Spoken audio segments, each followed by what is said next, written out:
How's everybody doing? I'm glad you could come back to Tony's Tangent again. Today I have the honor of interviewing Mr. Ronald Tracy Robinson. He is running for District 8. He is a libertarian. We're going to get into that, exactly what that means, because he has to explain it to me. Without further ado, why don't you go ahead and introduce yourself, tell them a little bit about yourself. Why do you want to run for District 8? Some things about the Libertarian Party that we might not know, and what is your platform moving forward once you're elected? My name is Ronald Tracy Robinson. I was born and raised in Jacksonville, Florida. I'm running in City Council for District 8 as a member of the Libertarian Party, as mentioned. Now, what a libertarian is someone that believes that the community comes first before delegating any authority or rallying toward the central authority or the central government to have anything done for us that we can do for ourselves. Government doesn't create jobs, government doesn't create money, government doesn't do any of this stuff. This is what the people do first and foremost, because if it wasn't for the people first and foremost, there wouldn't be a governing body. Now, the same example, we go into here into this Black Expo where we see many of these people with their own shops, with their own businesses, and with their own propositions of how they can stimulate Jacksonville and bring economic prosperity in. That is what I'm focusing on with my own platform and my own campaign. What inspired me is because I work in logistics. I'm an inventory specialist, and so when the lockdown came, I became really familiar with the supply chain because of how much money that was being lost and our GDP in Jacksonville shrinking lower and lower and lower because of government interference with the supply chain. So my goal is to go into government with the resources that I have to remove obstacles from our path so we can move forward. Question for you, and I'm gonna jump right into it. Let's do it. I am a person that believes in reparations for Black Americans. In addition to that, I also believe that a city like Jacksonville, who has a long systemic history of redlining and discriminatory policies, have crippled a lot of the folks that are going to be participating in this Black Expo. How would you attack some of those historic ills, and what would be your plan moving forward to some of the areas that you're going to represent based on those discriminatory policies? So I guess the question that I'm asking is, would you give, from a government perspective, would you give the people the tools that they needed to be successful, or would you allow for the community to do it themselves? Now, to answer your question, yes, Jacksonville has a big history of systemic ills that have marginalized people of color and people of a lower class for a very long time. Now, my plan to restore the balance is to, like I said before, remove the obstacles from government so that the people can do it themselves. With the resources that I have in that seat, I'll be the person that will guide the way towards there, guide the way towards here. As far as reparations is concerned, yes, people need to be restored back economically what's been taken from them and taken from us even to this very day. My method is not to rally to the government to give us that money, because their money is devaluing every day as we speak. So even if they give it to us, it's not going to be worth the money that it's printed on at all. So my thing is to propose to cut property taxes, to cut gas taxes, to cut income taxes, so that we be able to save the money they're already stealing from us now.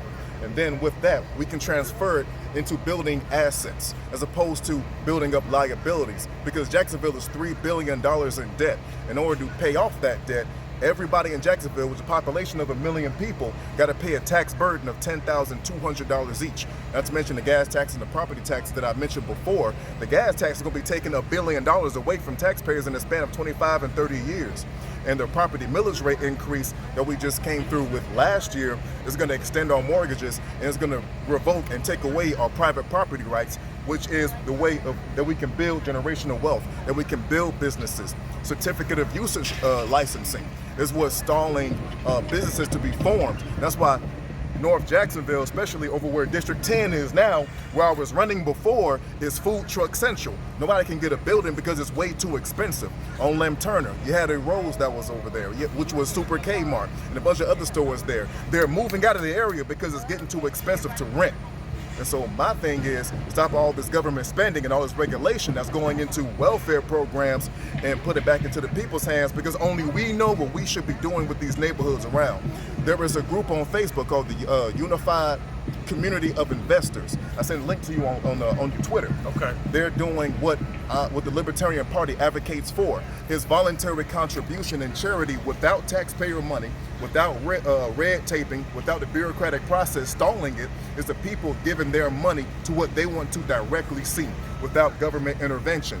And now as a city council... Real quick. Yes, sir. Do you have the point of contact? So for the people who want to get involved, and right now they're asking themselves, I didn't exactly know what to do, but I like that idea. Tell the people how they can get involved with that organization or that group of people that you just mentioned. Absolutely. Unified Community of Investors. They have a Facebook page. Go to, type it in. Don't know how to spell it out right out front, but go to Facebook. Matter of fact, you can go to my page. Type in RTR number 4CC. My page will come up. There's a post about them on my timeline that you can go ahead and link with them through. And also Eric Parker, who's running for city council at large, is in communications with them as well on his page. He's showed me what they were doing for that area in building Eastside Jacksonville, and they want to get the community involved the way we always been asking that we should, and they're giving us the opportunity to do that. So as a libertarian, this is the prime example of what a free market capitalist society will look like without central authority coming in with city hall meetings and all this type of stuff and say, we're gonna call you back, call my assistant, I'll get back to you in a minute, or I'll pencil you in. There's none of that. There's direct involvement, which is what we want, which is more efficient without taxpayer money getting taken from the next person. Here is a question that I have for you. As a libertarian, Yes, sir. Black folks have been voting primarily Democrat to the tune of 85% and higher, probably since the late 60s up to now. And they have got nothing for their loyalty to the party. The Republican Party, they have been less inclusive or less involved in it. You provide a different alternative from the Republican Party and the Democratic Party. Tell us and tell the people why your alternative is a better alternative versus voting blue no matter who, and the Republican Party in terms of their message. Why should they vote libertarian, and why should they vote for you if you're a black person who haven't got anything from those particular parties? Because Republicans want to be your daddy, Democrats want to be your mama. Libertarians want you to pull yourself up by your own bootstraps, the way we've been saying this whole time. Now the Democrats, they've been always known as to give you the candy, the one that'll give you a bunch of sweets and a bunch of goodies so you can feel good at the moment, but you're gonna pay for it at the end. Republicans want to know what you do in your personal lives. That is none of their business. We're not libertarians. We're not fiscally conservative. We're not socially liberal. We are fiscally, it's my money, and socially, it's none of your business.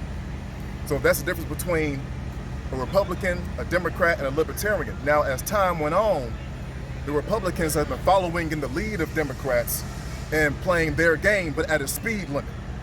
So there's nothing too much of a difference between them except how fast they're going. Because now, back then, Democrats were giving the candy.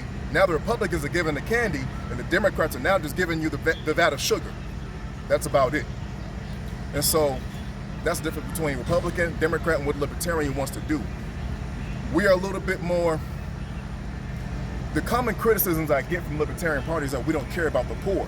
We don't care about the working class. We don't care about people getting a livable wage. But that's not the case. The thing with Republicans and Democrats, they keep giving out, no matter what they do, they keep taking your tax money to bring up inflation, which is the devaluing of our dollar, which is making it harder for people to make a living wage. Because with inflation, the cost of living goes up even higher. So it doesn't matter if you get a $15 minimum wage, a $25 minimum wage, the higher the minimum wage goes up, the more that they have to take from your money to supply everything else. So if you get a $25 minimum wage working at McDonald's, I mean, it's gonna be about $20 to get a bus, to get on the bus stop, you know what I mean, for JTA, because they gotta make that money back somehow. What libertarians say, we don't want minimum wage laws, period, because we want the private companies and businesses to dictate how much they're gonna give to the worker that is selling his skills and selling his talents. And that is how we can get a proper wage. Because unions ask for minimum wages to keep wages going up because they feel as if you can't just go get another job that's going to give you a better wage for the skills you have. That's where cronyism, or what they call crony capitalism, but really it's socialism. When you cut competition in the free market, you leave workers with no alternative. So they got to start punching upward against their employers, thinking that they're the problem. Oh, they're the greedy corporatists. They're the greedy people doing this and the greedy people doing that. No, the greedy people is government giving these people the bailouts to give you the illusion that they're too big to fail. That's not true. It's just government giving them money that we didn't give them. A business should only exist if we vote with our dollar for them to stay there. That is it. No public subsidies, no tax incentives for anything. If it's not strong enough to stay on its own, then it shouldn't be there, because now you're using the resources that could be allocated elsewhere. Let me ask you this question real quick. The affordable housing crisis that's here in Jacksonville, Florida, what would be your solution for that right now? I'll tell you, before I go in, I want to tell you how it started in the first place. In 2020, our illustrious mayor brought in the CDC moratorium that kept landlords from evicting the tenants that were not paying the rent that was due to them even before the shutdown even happened. And so once he started firing people from their job because of a quote-unquote medical emergency, fired or furloughed from their job because they deemed them non-essential or whatever. Look, I don't care if you're doing something as petty as wiping out windshields at the stop sign, or if you're a civil engineer. If you're feeding your family, then it's essential. I don't care what you say. So now, when he started dictating what was essential, non-essential to our economy, that's how 130 small businesses in Jacksonville end up being washed away. 67% of which will never come back again. That was the lifeblood of the city. That was the economic prosperity that we already had. And so with the CDC moratorium, it created a housing crisis, because now the people that were not paying their rent, they're being paid to stay home and not go to work. Ethically speaking, I'd probably do the same thing. If I'm getting a bigger salary from the government than I would at my own job, I'll stay home too. And so now, since the landlord can't pay his mortgage, can't pay his rent, because the person who's freeloading off the government don't want to pay up, and he has to go to the court to kick him out, because now government has interfered between a contract of two consenting parties, the landlord and the renter. That's it.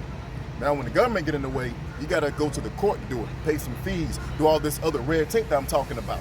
And so now that's where houses started getting foreclosed. And now the people that want to come and get homes now, the companies that bought these houses in pure cash, they took the debt from the previous tenants and they pass it on to the consumers. That's why homes are so expensive the way it is right now. Jacksonville used to be a lot more livable. Now, because of government intervention in the market, like I've been talking about, houses are much more expensive, which created this housing crisis, on top of the property tax millage increase that we got last year on top of that. So that's what made this housing crisis. And also apartments as well, because apartments been getting sold off too and getting bought by people out of state or out of city. So, in closing, this is the last question I'm going to ask you. If elected, we've seen a lot of divisiveness in our politics, whether it be local level, the state level, and certainly at the federal level. Would you be a person who would be willing to work with the other 18 council members to push an agenda that's in the best interest of the people as a whole, or would you kind of ball hog and just focus in on District 8 specifically? What would be your approach as a person who is a member of a governing body here in Jacksonville, Florida, once elected? I've always been a fan of what they call federalism. Federalism is thinking locally, acting locally. The smaller the government, the more powerful the government, because we feel the effects of what this legislative body does immediately. I will be focusing primarily on my district. I'm there to represent the best interests of the people that elected me to be in that seat. So yes, my first priority will be the people in District 8. Okay. There will be no tax dollars leaving District 8 to go into projects that other council members want to do or what they want to go to. I'll be willing to work with city councilmen. I'll be willing to work with city councilwomen about things that we can build a bridge on mutually, especially if it's going to be in the best financial interest of the people in District 8. But I'm not going to compromise the greater interest of District 8. I cannot do that. So that's my answer. I will work. I'm very flexible. I'll work with you, but my loyalty lies in District 8. The ladies wanted me to ask you this question. They said, man, he resembles Ghost from what's the thing? Power. Power. Oh my God. So do you get that a lot? I get that from you. That was from the beginning. From the beginning. So in other words, ladies, he's taking. But anyway, I just want to thank Ronald, man, for giving us an opportunity, man. I want to appreciate you for giving us your time.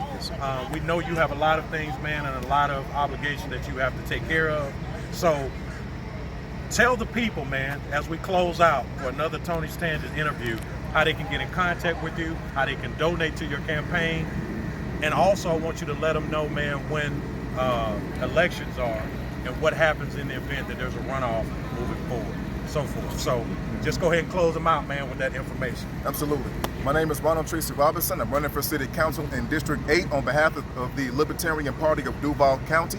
Go to facebook.com, type in all caps RTR 4CC. Go to rontracy4jax.com to donate to my campaign. I like to call it an investment because you invest in my campaign, the dividends will come back to you 100-fold. It's about financial freedom. Debt has kept this city in debt and decay, and it's shackled our city. Let's release those shackles. Thank you. And as far as the voting information, before you cut me off, the early voting, I believe, is in March 6th, up until the 20th. The 21st is when you have the official voting. So please go to the polls. Please don't keep me a secret. Share my profile pics. Share my information. Go to my website. Look at my articles. Look at my videos. Subscribe to the website. Share everybody. Let everybody know who I am and what I'm here to do for District 8. Thank you.